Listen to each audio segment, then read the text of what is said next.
Okay, so picture this. A relatively young Mark Twain, still mostly Sam Clemens to a lot of folks. Uh, he just shows up, unannounced, right on the doorstep of William Dean Howells. Yeah, the William Dean Howells in Boston. A huge literary figure. Exactly. And why? Because Howells had just written this really glowing review in The Atlantic. For the Innocence Abroad, right, that kind of quirky travel book. That's the one. And, this visit, it wasn't just him being a fan. It feels like it was, well, pretty calculated, a smart move for someone trying to make it. Oh, definitely. Hmm. It really shows you something about Twain early on. He wasn't just stumbling around. He got how the literary world worked, even then. Right. He knew getting noticed by someone like Howells in a magazine like The Atlantic was huge. Especially back then. No internet, no instant fame. Getting that kind of nod from the establishment, well, it mattered. Particularly for a writer like Twain, who was, let's face it, pretty different from the usual New England literary types. Yeah, the sort of formal, moralistic writers. Twain wasn't really doing that. Not at all. And that's really what we want to get into today. We've been digging into this really detailed biography of Mark Twain. And we're trying to figure out, what made him tick? Why was he such a mirror of his time, 19th century America? And why do we still talk about him, even with all the complicated stuff? Yeah, the legacy is definitely complex. Our goal here is really to unpack the man behind the legend, I guess. Find those surprising bits for the biography. So thinking about his path, it wasn't exactly straightforward, was it? He wasn't always Mark Twain, the writer. Not even close. He lived a few different lives before that. I mean, think about his time on the Mississippi as a steamboat pilot. Right, that iconic image. He actually called the river a wonderful book, constantly changing, teaching him things. That's a great description. It really is. And that experience, being on the river, it wasn't just color for his stories later. It gave him this deep understanding of people, of life outside polite society. You feel that authenticity. Absolutely. You really sense that river knowledge in his writing, the language, the feel of the place. But even before he was piloting steamboats, he was dabbling in journalism, right, in small towns. Yeah, cutting his teeth. Yeah. Trying out different styles. There's that early piece, the dandy frightening the squatter. Oh, yeah, under SLC, his initials. Exactly. Yeah. Samuel Clemens. Yeah. It's like he was trying on different hats, seeing what fit. This searching for identity seems like a theme. What about when he went west with his brother, Orion? Right. That was another key time. Yeah. And Orion. Well, he sounds like a very different character from Sam. Maybe more idealistic, certainly less lucky with money. Yeah, their relationship seems pretty interesting. Sam could be critical, but ultimately, supportive. It shows you those family dynamics, the ambition. And Sam's restlessness really comes through there too, doesn't it? Compared to Orion, maybe? Definitely. That restlessness took him to the Nevada silver mines next. Yeah. And that whole incident with the duel he almost fought. It sounds almost farcical. Yeah, you read about it and it's like, really? But all these experiences, they weren't just random adventures. They were all feeding into the writer he would become. Raw material. And then finally, the name, Mark Twain.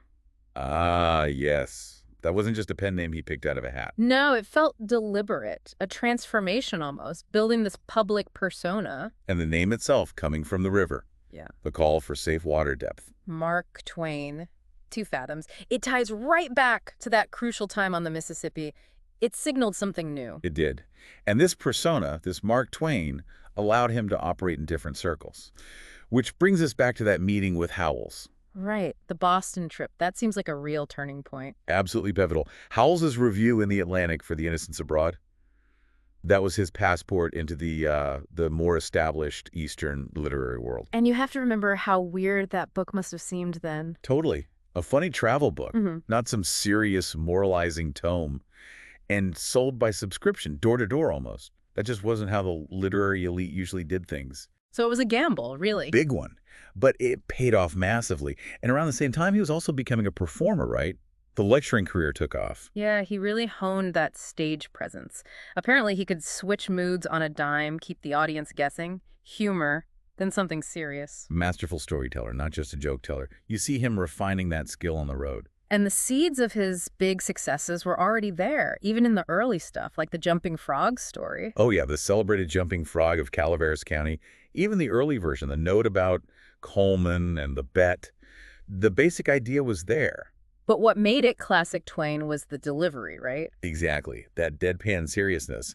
The humor comes from the storyteller being so earnest about this completely ridiculous situation. It wasn't just the story. It was how he told it. That was the magic starting to happen. It's funny, too, thinking about the Quaker City trip that became the Innocence Abroad. His first impressions of his fellow passengers weren't exactly charitable. Huh, no, they weren't. He wrote some pretty scathing things privately. It's such a contrast to how successful the book became, finding the humor and humanity in it all. It really shows his ability to reshape his own experiences, find the narrative. Even someone like Oliver Wendell Holmes, who praised the book, seemed a bit wary of its popular appeal, told him not to overpromote it. Suggests the old guard was maybe a little suspicious of this runaway bestseller. Could be. It wasn't quite fitting their mold. Okay, let's shift gears a bit. His personal life.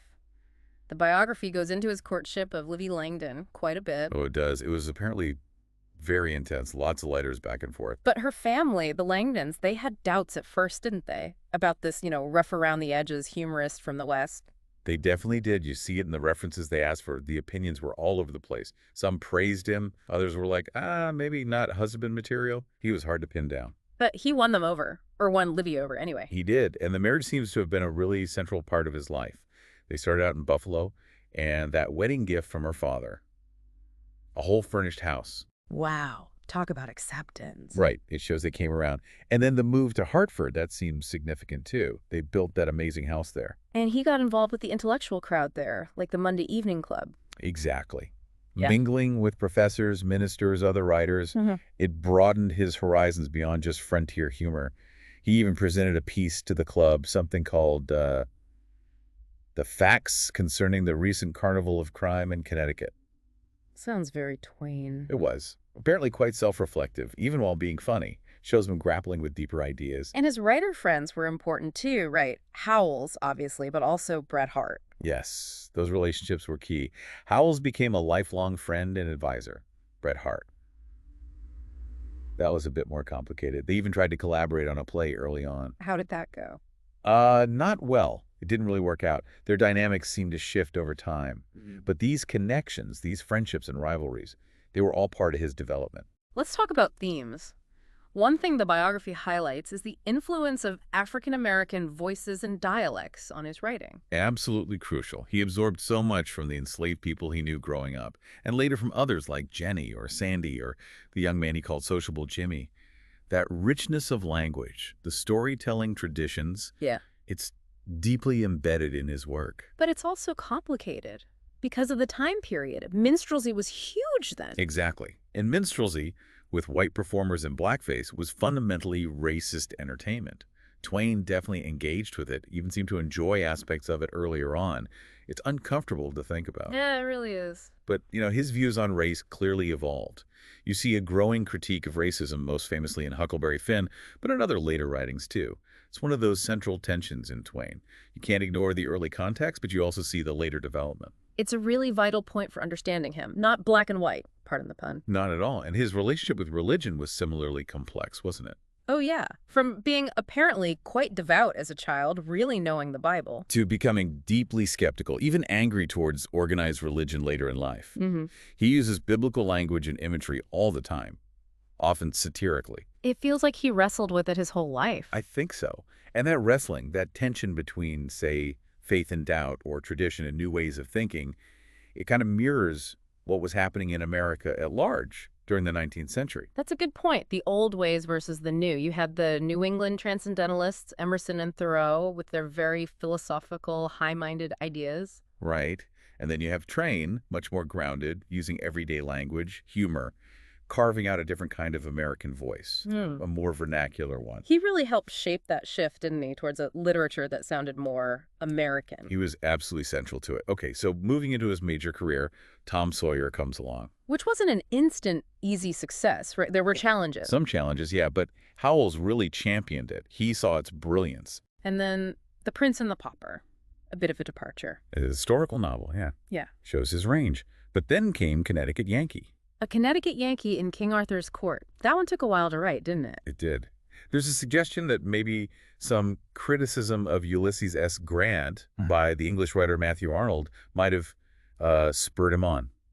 got his back up. Interesting. Using fiction to fight back, maybe? Possibly. It's certainly a book that skewers old hierarchies and engages with contemporary debates about progress and technology, even through that medieval setting. And personally, it's kind of touching how he apparently held onto the memory of Laura Wright, that girl from his Steamboat days. Yeah, this sort of private romantic memory kept separate from his public life with Livy.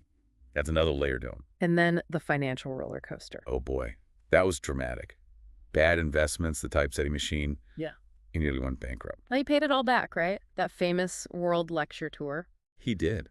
With help from people like Henry Edelston Rogers, the Standard Oil guy, it showed incredible resilience, and also how much audiences still loved him all around the world. But those later years were also marked by so much loss. Profound loss. Susie, his daughter, and then Livy's long illness and eventual death. That hit him incredibly hard. You see it in the writing, don't you? The tone shifts. Absolutely. It gets darker, more philosophical, more searching. Works like What is Man, which is basically a philosophical dialogue, or The Unfinished Story, The Great Dark. Real explorations of doubt and despair. And he was also getting more outspoken politically, wasn't he, about American imperialism? Yes. Towards the end of his life, turn of the century, he became a very vocal critic of American actions in places like the Philippines. He wasn't afraid to speak out, even when it was unpopular. So bringing it all together, what are the big takeaways from this deep dive into Twain's life? Well, I think first, just how much his experiences shaped him. The river, the West, his family, his travels. It's all in there. Second, his unique voice. He really did capture something fundamentally American, warts and all. Third, how he grappled with the big issues of his time: race, religion, progress, injustice, often in contradictory ways, reflecting the era itself. Right, he wasn't simple. Not at all. Yeah. And finally, just the impact of his personal life, the joys, and especially the deep sorrows on his work, particularly later on. Yeah, that comes through strongly. Which leads us to maybe a couple of questions for you, the listener, to think about. Okay. First, thinking about race. How do we really square his earlier engagement with things like minstrelsy, which we find so offensive now, with the powerful anti-racist messages in, say, Huck Finn? Was it just him changing with the times, a genuine personal evolution, or something else? That's a tough one. And maybe another. How did those later personal tragedies, losing his wife, his daughters, how did that really shape the darker, maybe more cynical tone in some of his late writings? Did it fundamentally change how he saw the world?